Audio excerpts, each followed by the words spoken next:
Yo, yo, yo, welcome back to Brandon Smooth TV. Back at you with another review. We got Power, episode 8. Man, it went down. A lot of stuff went down in this episode. So I'll start right off at the top. Of course, the climax of the last episode was Nicole dying. She got one of the blue caps that Kanan whipped up, and it was a wrap for her. So we got Jukebox going throughout the whole episode, really dealing with that. She's really just taking a lot of risks, to be honest. She didn't went to the funeral. You know, of course you want to pay your respects. So I was pretty sure she was going to show up there.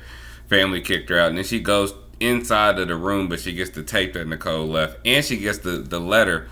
Because actually Nicole slipped the letter in her backpack, and she had found it after she died. So that's something that she can have.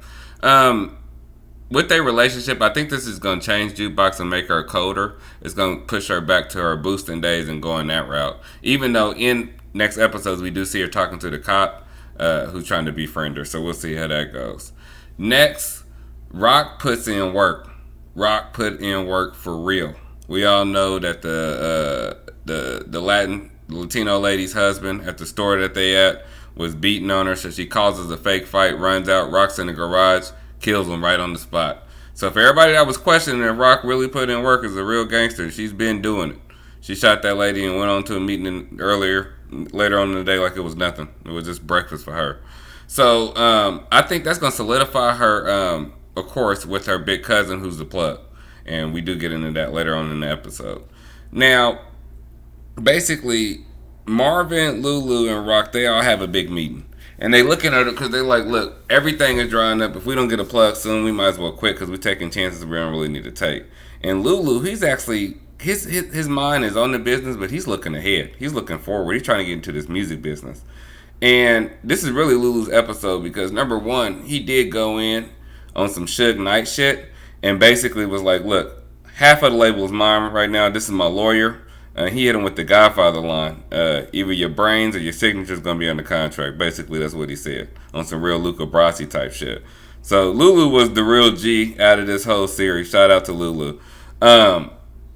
After that, we do get, like I said, more Jukebox. She gets the tape, and then she finds out that the valve that she used was what really killed her because the family lied and said she had some type of heart problem, but Lulu ended up seeing the valve, and she found it.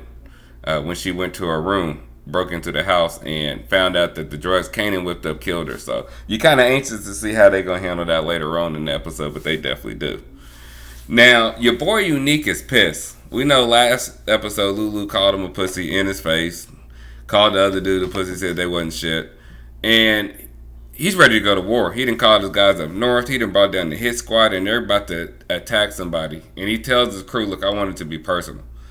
Even though his dude was trying to tell him, look, it's not the way you think it is, he didn't care. He's just ready to burn everything down. So for what Unique does in this episode, you best believe it's going to be some goddamn retribution. It is coming back. Fast forward, Davina leaves. Davina and her mother got the kids taken by Child Protective Services. So Kanan's girlfriend's gone. He's distraught about that shit. Just everything around him is really falling apart. Meanwhile, speaking of falling apart, Rock finds out Kanan was the one that put that bad dope on the streets, and he's cooking without her permission, and she don't even know. They get into an altercation. Kanan says, look, you made me this way. It's your fault. I'm the way I am. And, I mean, really, if you look at it, it is. So they going apart. But I can see Kanan, once he learns the game, from whoever he's going to learn it from, he's going to split up from his mom, and they're going to be going two different paths. You can kind of see that happening. Now, speaking of Rock, she does meet up with the plug, and she tells him, look, you know, they've been following her. They've been thinking that she's snitching to the police, but really, we know that Detective Howard is Kanan's father. And, you know, he's going to ask Rock to do the surgery, ask Kanan to do it and get the permission. But they've been following her, so they pulled guns out on her in the meeting. She was like, look, I'm the one that put the bullet in your little cousin's abusive husband's head. It was me. So you think I'm snitching too? So he ends up finally saying, look, I'm going to give you a shot. Make sure you clean everything up, and they're going to open a pipeline so she can start doing her thing. So I'm glad she finally got into it with them, and I'm kind of eager to see how their relationship go. Will they try to bogart and take the whole thing over, or will they let rock? You know. Next, Marvin meets up with Rock. like I said, she found out Kanan was doing that. She found out Marvin was the one that was actually allowing it. Some of his dudes was involved. So she basically cuts him off forever. Say, look, I don't want nothing to do with you. You're done in the family. I don't ever want to see you again. And that was a very sad moment because we know Marvin tries, but he does make dumbass decisions. And in this episode, we find out what happened and why don't nobody respect Marvin. Marvin used to be an addict.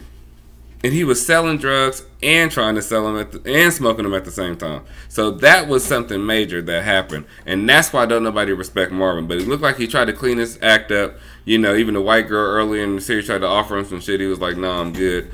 And that's crazy how that ended. So they end up parting ways. Get to the finale. R.I.P. Lulu, man. That's what you see on the screen. R.I.P. Lulu. Lulu is dead, man. You know, Rock called him and said, hey, batter up. It's time to get your shit together. He didn't even answer the phone. He's like, look, I'm off tonight. But ain't no off days for being a gangster. You a gangster 365 days. 24 hours a day, 7 days a week.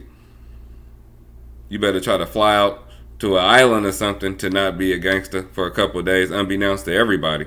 That might be the only way you get some peace. You always, you know, they threw Molotov cocktails in the food's house. He tried to get out. He tried to shoot back at him. That didn't work. I don't know why he just didn't run out the back door.